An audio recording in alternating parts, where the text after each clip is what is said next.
দাবি আদায় না হওয়া পর্যন্ত রাজপথে থাকার ঘোষণা দেন জগন্নাথ বিশ্ববিদ্যালয়ের শিক্ষক শিক্ষার্থীরা। গতরাতে ৩ দফা দাবি প্রসঙ্গে বিশ্ববিদ্যালয়ের প্রতিনিধিদের সাথে বৈঠক করেন তথ্য উপদেষ্টা, তবে তার বক্তব্যে অসন্তোষ জানান শিক্ষার্থীরা।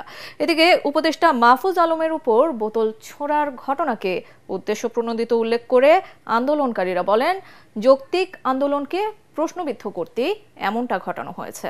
আরও জানাচ্ছেন মুশফিকুর রহমান। বুধবার বিকেল ৫টায় ৩ দফা দাবি নিয়ে প্রধান উপদেষ্টার কার্যালয় যমুনায় যায় জবি প্রতিনিধি দল। বৈঠক করেন তথ্য উপদেষ্টা মাহফুজ আলম সহ ইউজিসির কর্মকর্তাদের সাথে।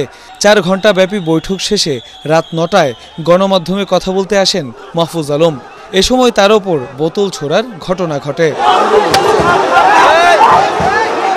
এরপর তথ্য উপদেষ্টা বলেন, যৌক্তিক দাবির সাথে একমত সরকার, তবে বাস্তবায়নে সময় লাগবে। এছাড়া কথায় কথায় যমুনামুখী হলে সরকার কঠোর হবে বলেও জানান তিনি।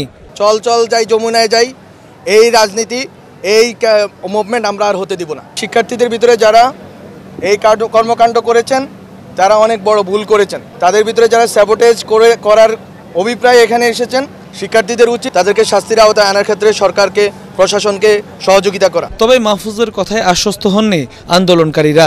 পূর্ণাঙ্গ দাবি আদায় না হওয়া পর্যন্ত রাজপথে থাকার হুঁশিয়ারি দেন তারা। উপদেষ্টা এখানে কথা বলতে যে কে বা কারা ওনার গায়ে বোতল ছুঁড়ে মেরেছে আমরা সেটা জানি না। ছাত্রদের পক্ষ থেকে এই ঘটনার জন্য আমরা আন্তরিকভাবে দুঃখ প্রকাশ করছি। এখানকার সিসিটিভি ফুটেজ কালেকশন করে সংশ্লিষ্ট ওই ব্যক্তিকে আমরা খুঁজে বের করব। তথ্য উপদেষ্টার উপর বোতল ছোড়ার দায় নেবে না জবি, তবে শিক্ষার্থীদের উপর হামলার দায় সরকারকে নিতে হবে বলে জানান আন্দোলনকারীরা। আমাদের দাবি দাবা যদি নিয়মতান্ত্রিকভাবে আদায় হতো তাহলে আমাদের এখানে আসার কোনো প্রয়োজন ছিল না এবং স্যাবোটেজের মতো কোনো ঘটনাও ঘটতো না।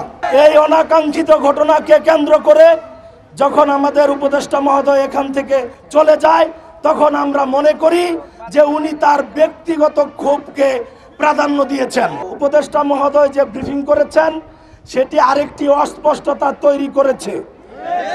আমরা সকল শিক্ষার্থীদের সাথে আলোচনা করে এই সিদ্ধান্ত এসেছি, আমরা কোনোভাবে এই জায়গা ছেড়ে যাব না। পরে শান্তিপূর্ণ আন্দোলনের ঘোষণা দিয়ে কাকরাইল মোড়ে অবস্থান নেয় জগন্নাথ বিশ্ববিদ্যালয়ের শিক্ষার্থীরা। মুশফিকুর রহমান, এটিএন বাংলা, ঢাকা।